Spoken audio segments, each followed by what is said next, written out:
بسم الله الرحمن الرحيم وعباد الرحمن الذين يمشون على الأرض هونا وإذا خاطبهم الجاهلون قالوا سلاما. We were discussing these verses of the Quran Sharif in the end of Surah Al-Furqan, wherein Allah subhanahu wa ta'ala mentions the outstanding qualities of the elite servants of Rahman, the very special servants of Allah subhanahu wa ta'ala. The seventh quality which Allah subhanahu wa ta'ala mentions is وَالَّذِينَ لَا يَدْعُونَ مَعَ اللَّهِ إِلَهًا آخَرَ. Those who will not call any other deity or any other God with Allah subhanahu wa ta'ala. They are very particular when it comes to their belief system. They will always worship Allah subhanahu wa ta'ala and worship Allah subhanahu wa ta'ala alone. A person needs to work on his yaqeen, on his iman, and he needs to come to a point where he understands that benefit and harm only comes from Allah subhanahu wa ta'ala. There can be no benefit, there can be no harm, there can be no success, there can be no failure, whether it is life, whether it is death, whether it is sickness, whether it is good health, prosperity, adversity, respect, humiliation, everything lies entirely in the control of Allah subhanahu wa ta'ala. There is no one else that can give you anything, there is no one else that can assist you without the permission of Allah subhanahu wa ta'ala. After the namaz, normally we read the dua, Allahumma la mani'a lima a'tit, wa la mu'tiya lima mana'at, وَلَا رَادَّ لِمَا قَضَيْتَ وَلَا يَنْفَعُ ذَا الْجَدِّ مِنْكَ الْجَدِّ. And you translate this as Allahumma, O Allah, لَا مَانِيَ لِمَا أَعْطِيتَ. There is no one that can stop what you give. If Allah subhanahu wa ta'ala opens a door for you, then there's no one that can close that door. If Allah wants to give you something, there's no one that can stop Allah from giving it to you. وَلَا مُعْتِيَ لِمَا مَنَعَتْ.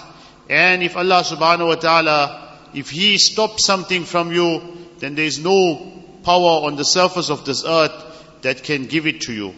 So everything lies entirely in the control of Allah subhanahu wa ta'ala. Whether it is a microbe, whether it is a missile, whatever it is within the control of Allah, the power of Allah subhanahu wa ta'ala.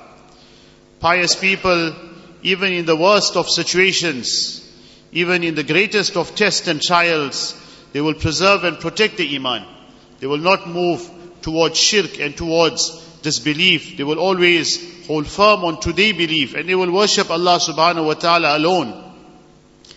If you study history, you will understand that almost in every era, Muslims were persecuted.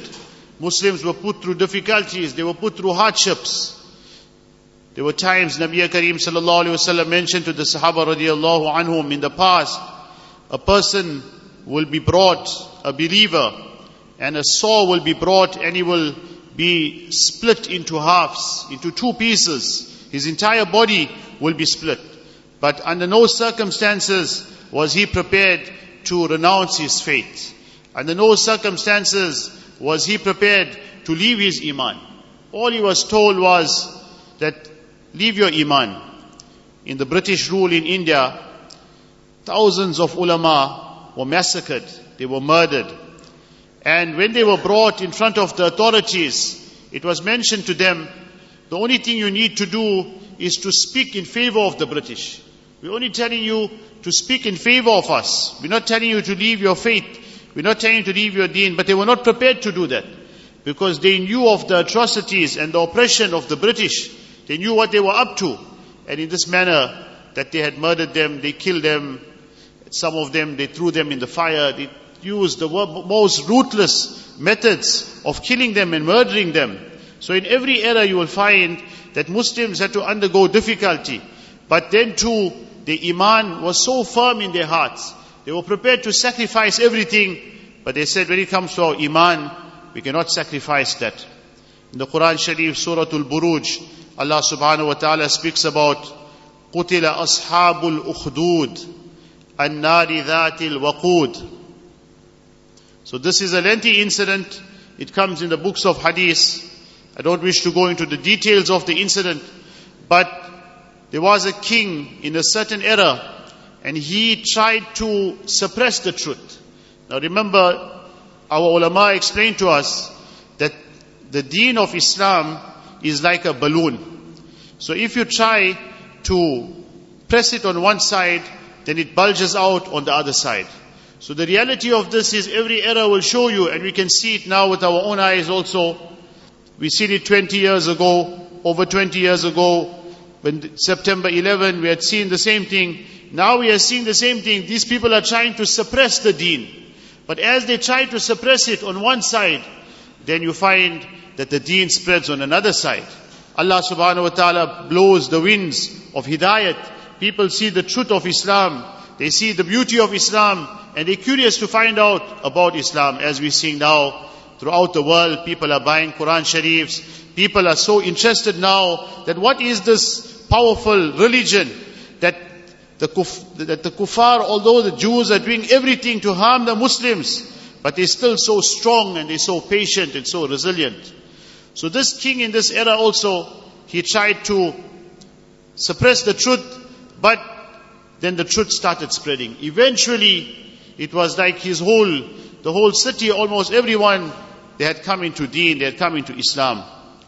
So he thought to himself, now what is he going to do now? So he dug these trenches. The word ukhdud means trenches. And he had lit huge fires. And then he started summoning the people, one after the other. And he told them that, see, you can see this huge fire. Either you will renounce your faith now, either you will leave your faith and you will start worshipping me, or you will be thrown into this fire. So remember, the person that has tasted the true sweetness of Iman, it's hard for him to leave that. It's very difficult. That's why we must always make dua. Allah subhanahu wa ta'ala bless us with the halawatul Iman, the true sweetness of Iman. One is just the superficial. Outwardly, a person has got deen, but he doesn't have the true Iman in his heart.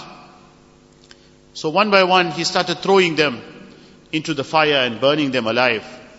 And eventually a mother comes with the infant in her hand, the baby in her hand, newborn baby.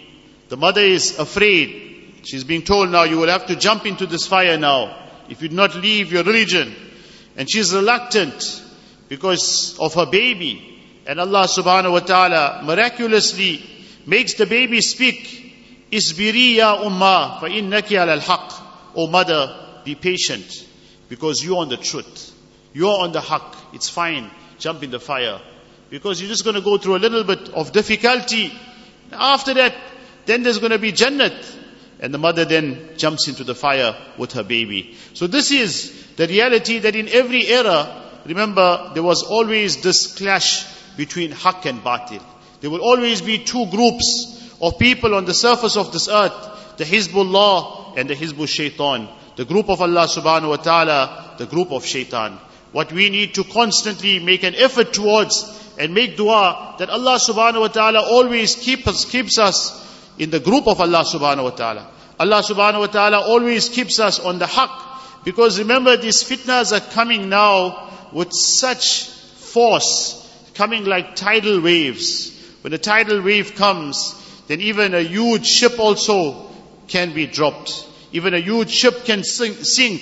So even people who are learned, people who are outwardly pious, with the fitnas coming with this force and coming with this power and the level of deception that is happening nowadays, people don't even realize that they are being deceived. As someone put it very beautifully, they said that it's easier to deceive someone than to explain to them that he has been deceived.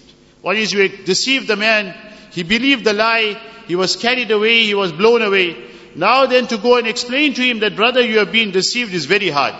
So this deception is coming in this manner. So we have to be very, very protective of our iman. Make sure we preserve our iman. We are constantly remaining in the programs wherein Allah subhanahu wa ta'ala is spoken of. We always constantly hearing of the greatness of Allah subhanahu wa ta'ala. We constantly in the programs of pious people. And remember our children also. We have to be very, very careful of our children. Like how you will take care of the health of your child. You will not compromise when it comes to the health of your child. If your child is slightly sick, you'll take him to the best doctor, to the best physician. You'll do everything to protect your child. How we are so protective of the lives of our children. We do not want to jeopardize the lives of our children. We need to be more protective when it comes to their iman. I will just conclude with this one point. Hazrat Moulana Abul Hassan Ali Nadwi Rahmatullah Ali was a very great alim. He was a thinker, he was a person that was a visionary. Allah subhanahu wa ta'ala blessed him with great understanding, and he was also a master when it came to history. But he had written a kitab, and the translation of that kitab is Riddatun wala Abu Bakr, that there's apostasy, but there's no Abu Bakr. In the time of Hazrat Abu Bakr radiallahu anh, when people were turning away from Islam, Hazrat Abu Bakr radiallahu anh was prepared to wage jihad with them. So he says, now there's apostasy, but there's no Abu Bakr. And Moulana explains in the introduction of that kitab, with the circular education system we have got, then you find that there's intellectual apostasy. Intellectual apostasy is a man can be here in the masjid. The man can have a kurta, he can have a beard, he can have a turban, he can be in the first saf, but in his mind, he doesn't really believe. He doesn't really believe in Allah, or he doesn't really believe in the akhirat, or he doesn't believe in Jannat, or he doesn't believe in Jahannam, he doesn't believe in the resurrection. Now this man's iman is lost, because these are all the fundamental articles of faith. And if a person doesn't believe in this, then he is not a mu'min and he is not a believer. So he spoke about this intellectual apostasy. And Moulana mentioned, because he was also very vastly, he had traveled, he was very well traveled also. He went to different countries. He says in every big family, you will find, in every community, you will find these people, where they are outwardly with the believers. And sometimes when the discussion comes up, and you speak about something, and then the person says, you know what, you think that is true. You think that is going to happen. And then you realize this man doesn't believe in this. So all this, we got to go back to the basics. Go back to your Iman-e-Mujmal. Go back to your Iman-e-Mufassal. Go back to your maktab. What they taught you, all your kalimas. Constantly read that and understand that and have that firm belief within our hearts. Inshallah, in this manner, Allah subhanahu wa ta'ala will protect our iman and protect us in this world and the year after. Wa akhiru da'wana alhamdulillah.